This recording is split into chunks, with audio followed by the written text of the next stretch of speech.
Doy la bienvenida a otro que también es sumamente valiente y también es cubano, el padre Alberto Coutier, director de Radio Paz en la ciudad de Miami, director general de Comunicaciones Católicas Pax. Además, sin duda, uno de los sacerdotes católicos más conocidos en los Estados Unidos, de habla hispana. Gracias a tenerte, querido Alberto, padre Alberto. Feliz de estar aquí contigo. El honor y la honra es mía. El sacerdote cubano Conrado, como acabamos de ver al principio del segmento, le envía una carta abierta a Raúl Castro. Obviamente que no se ha publicado en la prensa cubana porque ahí es todo muy limitado, pero sí a lo largo y ancho del internet se ha leído en muchas partes. Su primera impresión, le voy a dar una pequeña cita: no tenga miedo, Raúl Castro, para encabezar de manera efectiva los cambios que Cuba necesita. Nos dicen que todo lo bueno y todo lo malo de Cuba sale de Santiago de Cuba. Y yo sé que soy santiaguero, lo puedo decir también.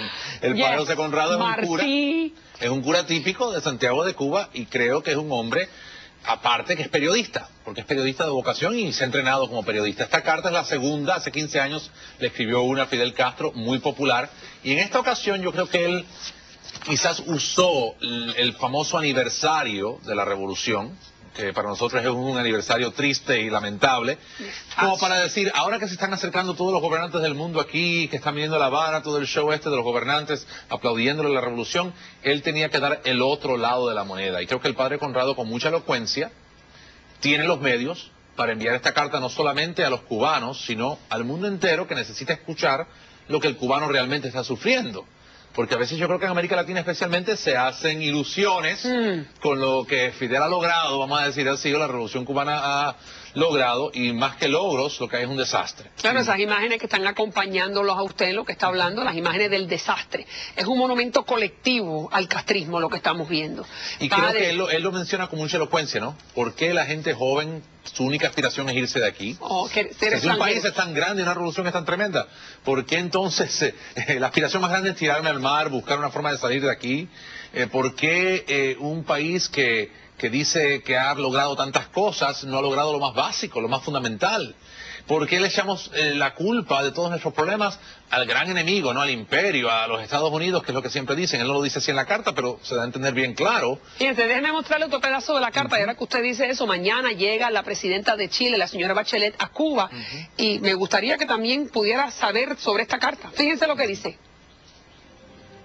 Tenemos que tener la enorme valentía de reconocer que en nuestra patria hay una violación constante y no justificable de los derechos humanos, que se expresa en la existencia de decenas de presos de conciencia y en el maltrecho ejercicio de las más elementales libertades, de expresión, información, prensa y opinión, y serias limitaciones a la libertad religiosa y política. La carta también, padre, ha despertado cierta controversia, porque incluye el hecho de que él nombra a Raúl Castro como un hombre sensible. ¿Por qué? Porque él lo ve llorar en el entierro de Vilma Espín, su esposa. ¿Usted considera que un dictador de esa magnitud, como lo son los hermanos Castro, también podría ser sensible en algunos momentos? Sensible con su propia familia, ¿no? Y con su esposa y con sus hijos, pero no ha sido sensible con el resto de los cubanos. O sea, no cabe duda que este hombre lloró, se puso triste, me imagino que le dolió esa pérdida, ¿no?, de su compañera, pero a la vez, yo creo que el padre Conrado también, como sacerdote, está usando la oportunidad de lo que él vio para decirle: yo sé que a usted le duelen algunas cosas, que usted no es solamente un dictador cruel, sino que hay un lado humano, y yo quiero apelar a ese lado humano. Yo creo que eso es muy interesante, porque miren, Jesús no condenó al pecador, dijo: el que no tenga pecado, que tire la primera piedra. Yo creo que el padre Conrado está extendiendo a través de su ministerio sacerdotal, su servicio al Señor, una mano amiga, como diciendo: ¿sabes qué? Incluso los más pecadores se pueden salvar si se arrepienten y cambian.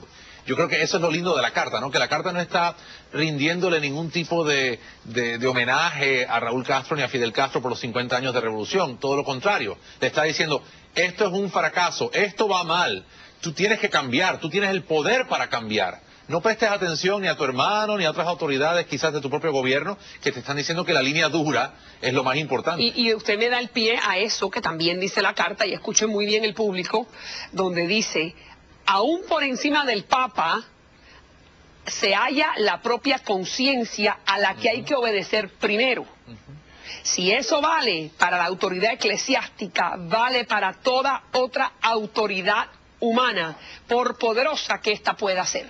Alusión directa al poder de su hermano. No cabe duda. Y quizás a las teorías que se han ido desarrollando en estas 5 décadas ya del sistema cubano. Si uno lo analiza, hay muchos que tienen poder dentro de Cuba. Vamos a decir la verdad. Entre ellos comparten quizás ciertas áreas, están los que manejan quizás el dinero, la economía, los que manejan esto. Y básicamente lo que está diciendo Conrado es, préstale atención a tu propia conciencia, préstale atención a esa vocecita que hay por dentro. Miren, George Washington, el primer presidente de Estados Unidos, decía que la conciencia era como una chispa divina en la cabeza, ¿no? en el corazón del ser humano, en la mente del ser humano. Yo creo que el padre José Conrado le ha dicho a Raúl, sabes que tú serás muy malo, tendrás muy mala trayectoria, pero tienes conciencia y tienes una chispa que hay por dentro que tú sabes que algo no está bien, porque eres inteligente. Yo creo que hay una cosa interesante. Escúchala ahora. Ahora es el momento para escuchar tu conciencia y cambiar. Mostrarle otra parte y le quiero dejar con esta inquietud. ¿Usted cree que la jerarquía eclesiástica dentro de la isla está de acuerdo con esta carta? Porque sabemos que en muchas ocasiones algunos sacerdotes cubanos no se atreven a levantar la voz. Fíjense, otro pedazo de la carta. Apelo a su sentido de responsabilidad, a su bondad, para decirle que no tenga miedo, que sea audaz en emprender un nuevo camino diferente en un mundo que está dando tantas señales de cambiar a mejor. Como le dije a su hermano hace 15 años, todos los cubanos somos responsables del futuro de la patria. Pero por el cargo que usted ocupa, por el poder que ahora tiene, esa responsabilidad recae de manera especial en usted. Si usted decide emprender ese camino de esperanza, cuente conmigo, general. Padre, ¿por qué esta carta no la escribió otros de los jerarcas importantes dentro de la Iglesia Católica? Esa jerarquía católica está de acuerdo con lo que acaba de escribir el padre Conrado. Esa pregunta nos la hacemos todos. Yo creo que sí, que la jerarquía ciertamente está de acuerdo con el padre Conrado en lo que está diciendo. ¿Por qué la jerarquía no toma estas posturas públicamente? Para mí es un misterio. Me supera esa respuesta. Ahora, les voy a decir la verdad. Yo creo que el padre Conrado lo que básicamente está diciendo y está haciendo, está diciendo, esto no es una carta de un sacerdote a un monaguillo o de un sacerdote a un feligrés. No es una carta incluso de un eclesiástico a un militar. Es una carta de un cubano a otro cubano. Y es muy interesante porque lo dice, de cubano a cubano, de hombre a hombre. Es una carta como diciendo, sí, es verdad, yo soy un eclesiástico, yo sirvo a Cristo y a su evangelio. Pero usted es el presidente supuestamente, no sé el presidente de dónde, pero bueno, sí, el general, lo que sea. Tiene el poder. Usted tiene el poder, usted es el dictador en este momento y yo le estoy diciendo a usted lo que realmente está pasando. Usted debe estar escuchando porque esto es lo que está pasando en mi pueblo. Fíjese, otro fragmento. En el entierro de su esposa, al verlo a usted rodeado de sus hijos y nietos, conmovido hasta las lágrimas, yo percibí que es usted un hombre sensible, y yo pienso que mayor sabiduría hay en el corazón de un hombre bueno que en todos los libros y bibliotecas de este mundo. Fíjense, cuando le pregunta el diario La Nación, que acabó de decir que la presidenta Bachelet llega mañana a la isla de Cuba, le preguntan al cardenal, que posiblemente es la figura más importante dentro de la Iglesia Católica en Cuba, el cardenal Ortega, que si la presidenta se va a reunir con los disidentes.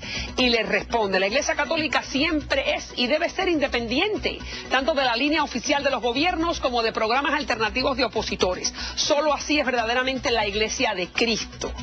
Le dejo con esta aseveración para que me dé su respuesta cuando regresemos. Y al regresar, también el padre Williamson es despedido de la iglesia al reiterar que las cámaras de gases en los campos de concentración nazis no existieron. Y más adelante la reforma migratoria que traería paz en miles de familias hispanas. Los dejo ahora con nuestro homenaje al memorial cubano por las víctimas del castrismo. Fíjense.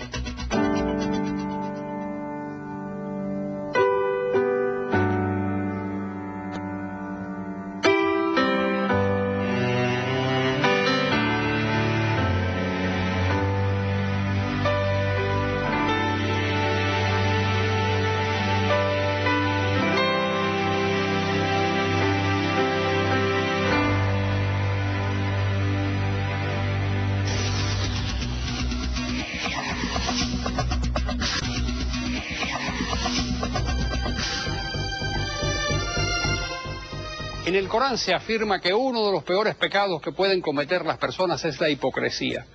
En Irán, por ejemplo, han ahorcado a enemigos de la fe colgándoles a los pies un cartel con una escueta descripción, por hipócrita. Pero resulta que lo que estamos viendo en el conflicto entre Israel y Hamás en la Franja de Gaza es el sumum de la hipocresía. La verdad es que la autoridad palestina en Cisjordania, cuya capital es Ramallah, junto a Jerusalén, está de acuerdo con que el ejército israelí destruya a los terroristas de Hamás, que son sus peores enemigos y los peores enemigos de que se cree un Estado palestino capaz de convivir en paz con Israel. El gobierno de Egipto, que es el país árabe limítrofe con Gaza, también celebra, aunque no lo diga, que el ejército y la aviación de Israel destruyan a Hamás, un instrumento